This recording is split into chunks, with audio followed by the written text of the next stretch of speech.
médica mucho Recording in más costosa progress. que la electroencefalografía. Y ni modo que el sujeto va a traer ahí pegado un equipo con los squids conectados ahí,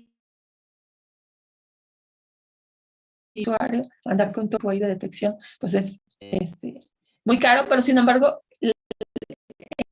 utilizar este tipo de señal ha servido pues para conocer mejor el comportamiento del cerebro y su forma de obtener señales para que estas señales puedan controlar ciertos objetos, ¿no? O el registro de actividad neuronal única. Se necesitan microelectrodos en el interior de la cabeza cerebral. Bueno, esto sí es completamente a nivel de investigación, ¿no? El registro de actividad neuronal única. Ok, donde pues también necesitan tener el cerebro abierto para tratar, para de ahí conectar la señal a un sistema de control. Bueno, entonces no nada más las electrofisiológicas se han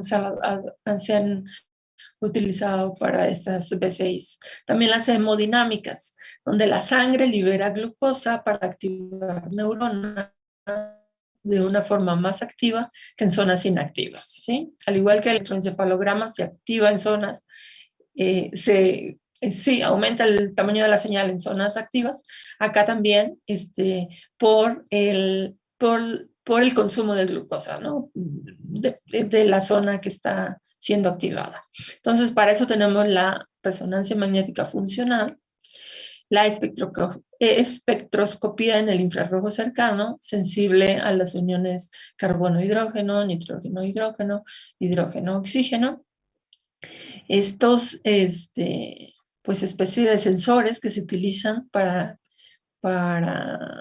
transmitir y detectar infrarrojo, tienen la ventaja que no utilizan gel ni es corrosivo, a diferencia del EEG, ¿no? Que necesita el gel y que además de que necesita el gel, con el tiempo no se puede utilizar mucho tiempo porque el gel se empieza a secar, entonces hay que renovar los electrodos con su electrolito.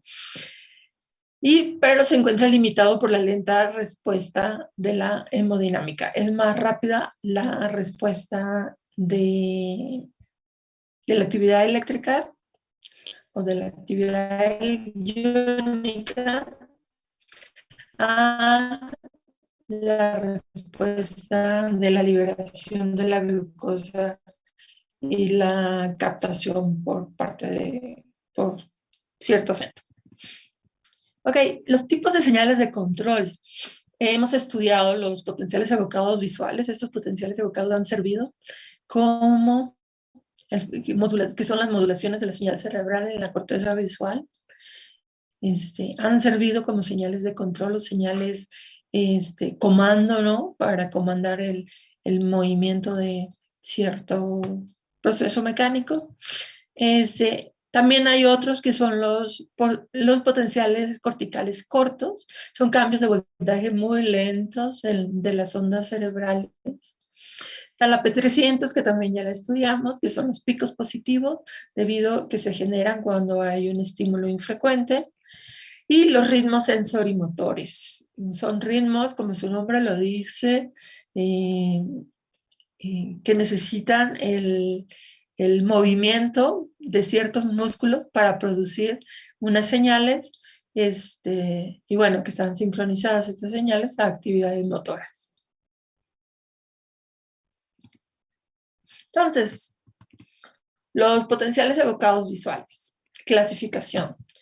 Se clasifican por la morfología del estímulo óptico, que puede ser el estímulo un flash, donde se presentan picos positivos y negativos entre 20 y 120 milisegundos de respuesta evocada, o patrones de encendido apagado o en acción de reversa,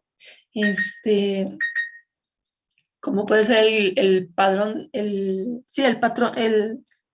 ajedrez, que puede ir intercambiando sus tonos, ¿no? En forma de reversa. donde ambos producen diferentes picos, que son estos que se muestran aquí, picos a los 75 milisegundos, a los 125 milisegundos, 150 milisegundos de latencia. Ya hemos estudiado el patrón de latencias de los potenciales evocados. ¿Sí? También se pueden clasificar por la frecuencia de la estimulación visual, donde tenemos estimulación transitoria, que se conoce cuando la frecuencia de estimulación es menor a 6 hercios, o mayor que 6 hercios, se considera que es de estado estable. También se pueden clasificar por el campo de la estimulación, que puede ser un campo completo, medio campo o parcial. ¿Ok?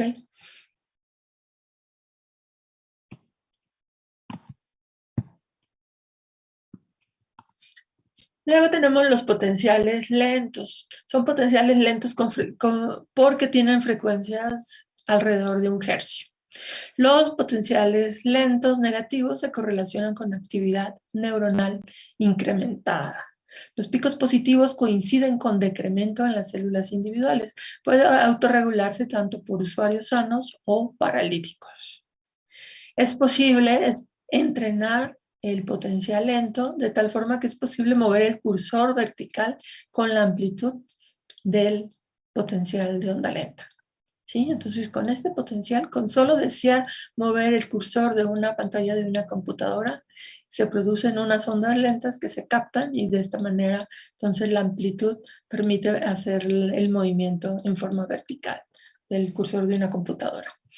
El éxito en el entrenamiento del potencial lento depende del estado psicológico y físico, motivación, contexto social o las relaciones paciente-entrenador. Entonces ya empezamos a ver las limitaciones de los tipos de señales de control que se quieren usar para las interfaces cerebro-computadora, ¿sí? Donde aquí requiere pues de estados psicológicos. ¿Sí? Y con los estados psicológicos, como hay gran variabilidad intersujetos, entonces eso hace difícil generalizar este tipo de técnica o este tipo de señal a todos los pacientes, ¿no? Aunque tiene la ventaja de que se puede usar para sujetos sanos o paralíticos, ¿sí? No hay diferencia. Luego tenemos la P300, potenciales evocados debido a un estímulo auditivo, visual o somatosensorial no frecuente, ¿no? Que es cuando aparece la P300. Mientras menos probable el estímulo, más grande la amplitud de la respuesta. No requiere entrenamiento, importantísimo. La desventaja es que el usuario puede llegar a acostumbrarse a estímulos infrecuentes, disminuyendo la amplitud de la P300 e imposibilitando, por lo tanto, el que esta señal sirva para controlar cualquier cosa. La aplicación típica es la presentación de renglones y columnas aleatoriamente de una matriz de números, símbolos y comandos. La P300 aparece cuando el renglón y la columna contienen el carácter deseado. La P300 ha servido mucho para los que se conocen como deletreadores, que son los que con la cabeza y viendo los patrones de letras y números, poder escribir, ¿no? Con la mente, sin usar las manos, ni usar la voz, ¿no? Ok, ese fue la P300. Luego tenemos los ritmos sensorimotores, que son ritmos entre 7 y 13 hercios, que son los mu, y los ritmos beta, que son de 13 a 30 hercios. Las amplitudes varían cuando la actividad cerebral es relacionada a cualquier tarea motora sin necesidad de realizar el movimiento. Importantísimo, ¿sí? ¿Sí? Solamente con desear la actividad motora, sin realizar el movimiento, se producen estos ritmos. Son empleados en las BCIs, ya que el usuario puede aprender a modular los ritmos. Se necesita entrenamiento. Y hay los potenciales desincronizados y los potenciales que son los RD, la D por desynchronization en inglés, y los ERS sincronizados, generados por una estimulación sensorial, comportamiento motor e imaginación. Inclusive no necesitan un factor externo de estimulación, sino puede ser también la imaginación mental, puede producir estos ritmos. Entonces, por ejemplo, tenemos aquí en esta curva negra un potencial mu desincronizado que tiene frecuencias de 10 a 12 hercios. Este de aquí que tiene post-movimiento, tiene actividad beta de 14 a 18 hercios, un evento sincronizado.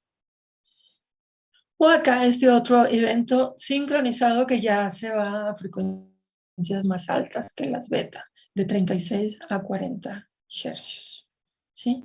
Entonces podemos ver también acá en las señales, en los diferentes, pueden ver aquí la notación según el sistema 1020, a qué corresponde la señal que se está visualizando. Y aquí en la zona central parietal se están viendo ritmos de respuesta sincronizada de entre 14 y 18 hercios. ¿Sí? Así aparece el electroencefalograma. Y entonces lo que procede es filtrarlos y emitir cierta acción con cuando aparecen estos potenciales.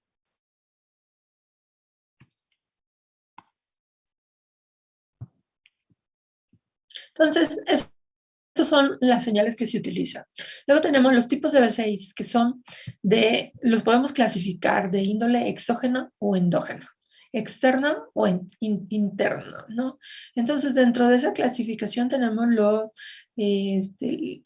potenciales evocados visuales, porque necesitan un estímulo externo para producir una respuesta, y la P300, que también necesita un estímulo externo para producir respuesta. Dentro de sus ventajas es que requieren un entrenamiento mínimo, el control de la señal es fácil y rápido, solo se requiere un canal de registro, tienen alta velocidad de transmisión de la información. La desventaja es atención permanente al estímulo y causa cansancio en algunos usuarios. ¿Sí? Esos son los exógenos. Los endógenos, que son los potenciales lentos o los ritmos sensorimotores, tienen las ventajas que es independiente de cualquier estimulación, disponible para aplicaciones de movimientos de cursores, desventajas que requieren el entrenamiento largo de meses y semanas, no todos los usuarios logran el control, registro multicanal y baja velocidad de transmisión de la información.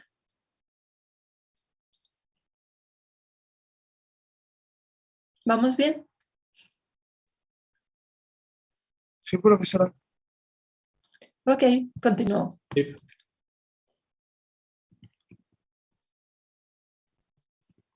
Entonces, los BCIs también los podemos clasificar entre síncronos y asíncronos. Entonces, en el síncrono podemos tener ventanas de tiempo predefinidas, ¿no? Porque lo vamos a sincronizar. Entonces, sabemos el tiempo al cual vamos a producir la respuesta de la señal de control.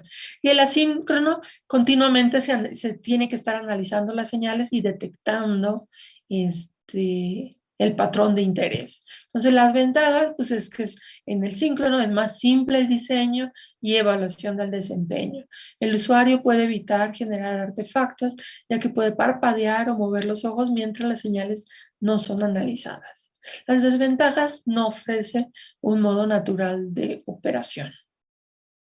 El asíncrona, pues tiene la ventaja de que no requiere esperar por una señal externa, ofrece un modo más natural de interacción, y tiene las desventajas de que sí, son diseños mucho más complicados, requieren desde el punto de vista del procesamiento de la señal, algoritmos más elaborados, y la evaluación también se hace más difícil. Sin embargo, pues es como el sueño de las BCIs, tener sistemas asíncronos, ¿no? Bueno, y luego empiezo a platicarles un poquito de las técnicas de procesamiento para la extracción de los patrones a partir de esas señales biológicas que se están induciendo, ¿no? Síncronas o asíncronas,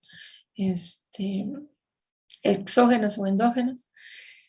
Entonces, las diferentes actividades del pensamiento producen diferentes patrones en la señal cerebral, como ya les mostré. Las BCIs extraen patrones y los clasifican de acuerdo a sus características.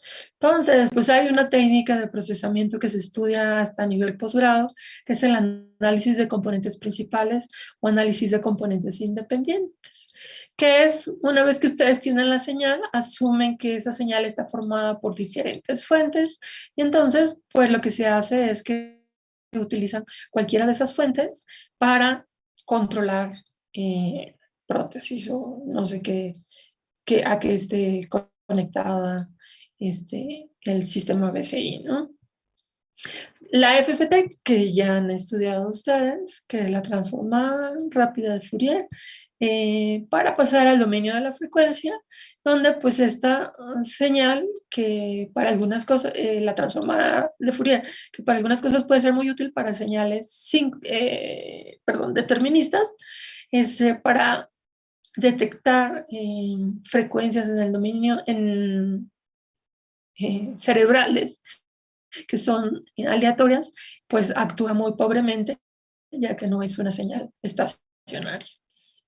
También se puede ocupar la transformada wavelet, que es una transformada que utiliza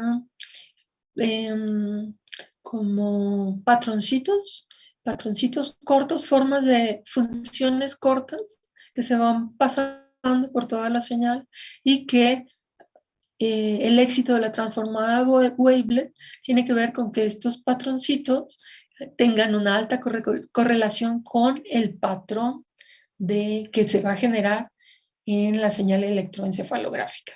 Entonces, si hay coincidencia, entonces la transformada wavelet tiene éxito. Esto también se estudia a nivel posgrado, un poco para invitarlos a que si les interesa estos temas, pues seguir un posgrado y tomar los cursos de procesamiento digital de señales avanzados, ¿no?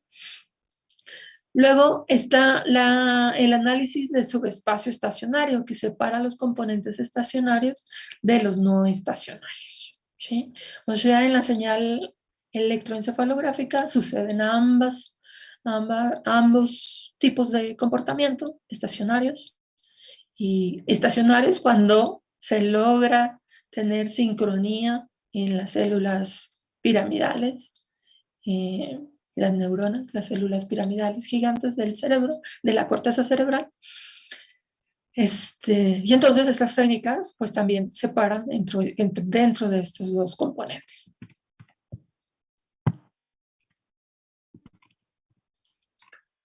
Las BCI sufren de artefactos, ¿no? Entonces los fisiológicos es la electromiografía, que es el hablar o el tragar. Ya con eso pueden interferir tanto la P300 como los ritmos sensorimotores, como sobre todo los sensorimotores, al tragar, meten mucho ruido, ¿no? Y el hablar, pues ni se diga. La electroculografía, que es una técnica que no hemos visto. La electromiografía tampoco la hemos visto, pero la veremos próximamente. Que la electroculografía, como su nombre lo dice, es actividad eléctrica de los ojos, que se producen por los ojos, donde el parpadeo y el movimiento ocular meten artefactos de movimiento a su señal de interés de la BCI. O artefactos técnicos, donde tenemos la interferencia de la línea eléctrica, que ya hemos visto que es un dolor de cabeza para todo registro de señal eléctrica. Y los cambios en la impedancia de los electrodos, que es que esta impedancia va cambiando conforme el gel se va secando. Entonces, es una de las grandes limitaciones de los BCIs, que se puede, pues hay que renovar los electrodos, ¿no? Y en contacto con el electrolito. Y luego otros algoritmos de clasificación que también se estudian a nivel posgrado, que tiene que ver con regresión, que emplea datos para predecir comportamientos. A eso se refiere la regresión, ¿sí? Predecir el comportamiento futuro en base a un análisis generalmente estadístico del pasado. Con eso se pretende predecir comportamientos. Y luego tiene también la opción de clasificación, que define los límites entre diferentes objetivos. Esto es, si tienen diferentes patrones en la señal y están tratando de identificar automáticamente un patrón para mover, no sé, el cursor de una computadora, entonces estos algoritmos lo detectan automáticamente. Y entonces hay clasificación lineal y hay clasificación no lineal. Hay diferentes tipos de clasificadores, ¿no? Que solo se los comento porque eso lo estudiaría en dado caso en un posgrado. Y esos métodos de clasificación que les hablaba, pues tienen que ver con análisis bayesiano, que son métodos estadísticos, análisis de discriminante lineal. Bueno, habla de algunas de las características, ¿no? El análisis bayesiano que asigna el vector de patrones observado a una clase con la máxima probabilidad de pertenecer. No es muy popular en sistemas B6. Lineal, los análisis lineales, este tipo, el LDA, es un clasificador simple con exactitud aceptable. Falla en presencia de ruido intenso. Ok. Luego están las máquinas de soporte vectorial que están siendo muy aplicadas últimamente. Son modalidades lineales y no lineales, modalidad binaria o multiclase, falla en presencia de ruido intenso, si son clasificadores rápidos. Luego tenemos los no lineales, el clasificador de vecino K más cercano, el multiclase eficiente con vectores de patrones de baja dimensión. O las redes neuronales artificiales, que también son muy flexibles, son multiclase y hay múltiples arquitecturas, mucho para entretenerse desde el punto de vista del procesamiento digital de señales con estos métodos de clasificación. Y luego tenemos las aplicaciones de las BCIs. Estas clasificaciones se dividen, disculpen que la agarré en inglés y no la traduje. Habla esta clasificación en rojo de los pacientes con mayores limitaciones, que es la pérdida total del control motor. ¿Sí? Es esta fase roja. Luego tenemos esta fase morada, donde dice que casi completamente paralizados, pero con movimiento voluntario residual. O sea, hay movimiento de ojos, hay parpadeo, hay movimiento de labios, que pueden usarse como señales de control, ¿no? Y luego tenemos los de la capa de hasta arriba, que son los que tienen un control neuromuscular sustancial, tienen habla, control manual, y se utiliza mucho, se utilizan aquí mucho los videojuegos, ¿sí? Y a eso se refieren estos elipses, donde estos pacientes, donde, pues claro, los pacientes con pérdida total de control motor, es muy complicado tener una aplicación. Pero los pacientes que ya tienen cierto nivel, que están casi completamente paralizados, ya pueden tener herramientas de comunicación, control del medio ambiente, locomoción o inclusive manejar una neuroprótesis. ¿Sí? Y ya los usuarios saludables, lo que tienen es que pueden usar videojuegos que también se pueden usar para fines de entretenimiento, pero también para apoyo a gente que sufre de desórdenes neurológicos como esquizofrenia o depresión, como parte de su tratamiento, ¿no? Este tipo de estimuladores psicológicos, les voy a llamar. ¿Ok? Entonces, las aplicaciones con propósitos de demostración o entrenamiento son los procesadores de palabras, ¿sí? Los buscadores por internet, control de sillas de ruedas y neuroprótesis, los juegos y etc. Encendido, apertura y cierre de puertas, apagado, encendido de luces, ¿sí? Y cualquier control que ejercemos normalmente los que estamos sanos, y donde pudiera ser de utilidad a alguien que está parcialmente limitado o completamente limitado. Los retos de las BCIs. La velocidad con la que se lleva a cabo la acción, ¿no? La velocidad de transmisión de la información es demasiado baja para una conversación interactiva natural. Velocidad de error alta, ¿sí? Todavía se cometen muchos errores. Las BCI no pueden ser autónomas para la gente discapacitada, ya que se requiere de la aplicación de los electrodos. El usuario puede encender el BCI, pero es difícil que lo apague. Entonces necesitan, no es un sistema autónomo, necesitan de un tercero ahí que lo apague. Demandan de carga cognitiva que se logra en un medio ambiente como un laboratorio, más no en el mundo real, ¿no? Y estos son los retos y las limitaciones por los cuales, pues, todavía no son comerciales, ¿no? Las BCIs. Entonces hablaba de aplicaciones como la comunicación, que es el procesador de palabras la comunicación por medio de un procesador de palabras, el restablecimiento motor, donde se detectan señales cerebrales que retroalimentan estimuladores eléctricos, el control del medio ambiente, como el control de los dispositivos caseros, como TV, luces y temperatura ambiental, la locomoción, que es el control de medios de transporte como sillas de ruedas, y el entretenimiento, que es una nueva herramienta de interacción, siendo una experiencia más retadora y atractiva. La BCI puede identificar cuando el usuario está aburrido, ansioso o frustrado. Entonces, un ejemplo de un deletreador con la P300 es que se van activando los renglones, ¿no? Entonces, en cuanto ubican la letra que quieren escribir, se activa la P300 y entonces se identifica el renglón por lo menos, ¿no?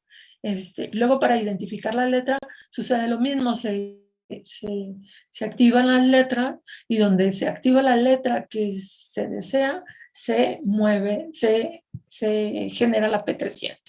Y entonces así es como se van identificando letras, números, símbolos, caracteres alfanuméricos, ¿no? Como los que vemos aquí abajo. ¿Okay? Y así es como, y estos están funcionando muy bien con la P300. No necesitan entrenamiento, básicamente. Se generan pues sin entrenamiento, automáticamente, ¿no? Cualquiera nos podemos conectar a un deletreador y empezar a escribir con la mente. El Pac-Man, el famoso Pac-Man, que nos ha divertido a todos, supongo. También, tiene que ver como con el movimiento, lo mismo, como la misma estrategia que se utiliza para mover el cursor de una computadora. Se está moviendo el monito que empieza a comer las manzanitas y que se está moviendo horizontalmente o verticalmente.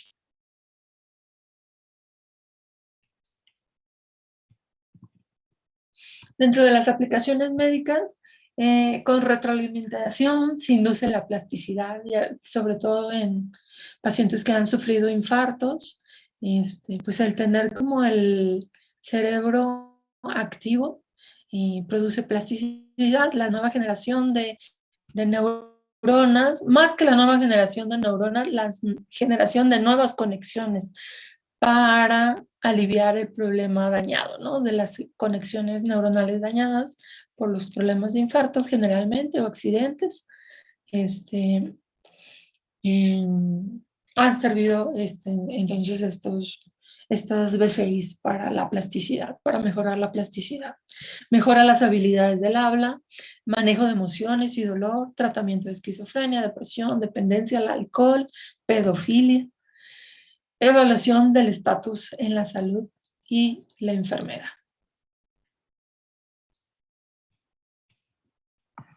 Y eso es todo. Todo esto lo saqué de este review, Brain Computer Interfaces, a review de la revista Sensors, que es del 2012.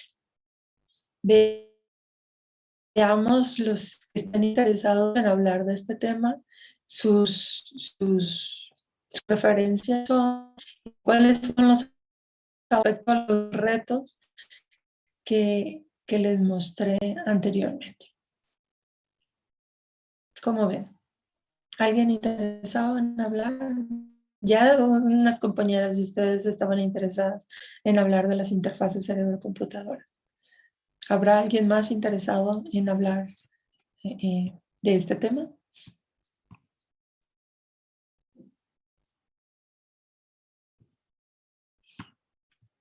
No. Eso quiere decir su silencio. Lo interpreto como no. Tal vez todavía estamos decidiendo todos los... Ah, ok, ¿qué tema van a tomar? Ok, pues les invito a, porque BCI es uno de los temas para hablar. También hay potenciales evocados y creo que mapeo cerebral y ya no me acuerdo del otro. Ok, ¿preguntas? ¿Algún comentario sobre BCI?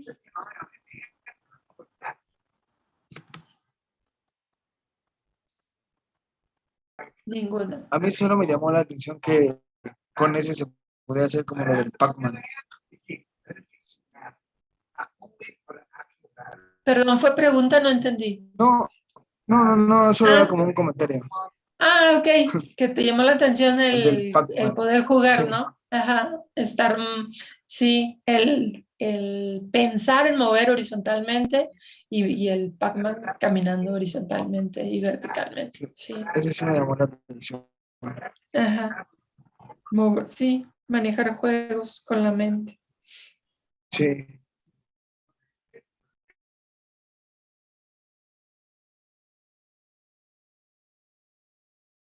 ¿Algún otro comentario? Chicos, Ya todo eso se ve más a profundidad en posgrado. las técnicas de procesamiento, sí. Sí, pero a nivel licenciatura, les digo que hay un laboratorio ahí en, en- en la universidad. Hay un laboratorio de investigación sobre BCIs.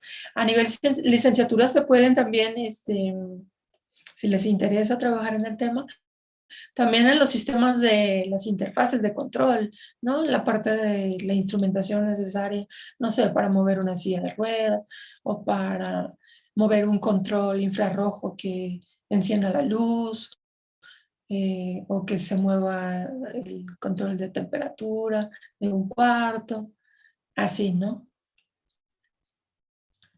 Porque sí, a nivel licenciatura, pues están limitados con la parte de procesamiento. Sí, claro.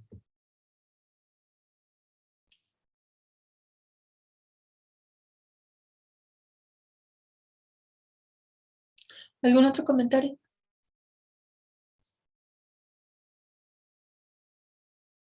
Muy bien, pues con esto acabamos entonces los temas relacionados con el cerebro, con el registro de actividad eléctrica cerebral, las limitaciones, sus aplicaciones, el futuro de la electroencefalografía, con las BCIs,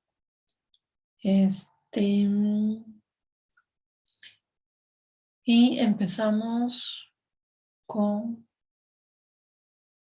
electromiografía, sistema nervioso periférico, ¿sí? ¿Qué podemos medir? Y a partir del sistema nervioso periférico. Esto fue mediciones a nivel del sistema nervioso central. Entonces, ¿qué podemos hacer con el sistema nervioso periférico para detectar patrones deterministas que sirvan para los médicos emitir diagnóstico? Ok, pues si no hay ninguna pregunta, nos vemos el jueves. Sí, claro que sí, profesora. Muchas gracias. Muy bien. Buena tarde. Igualmente. Gracias, igualmente. Hasta luego.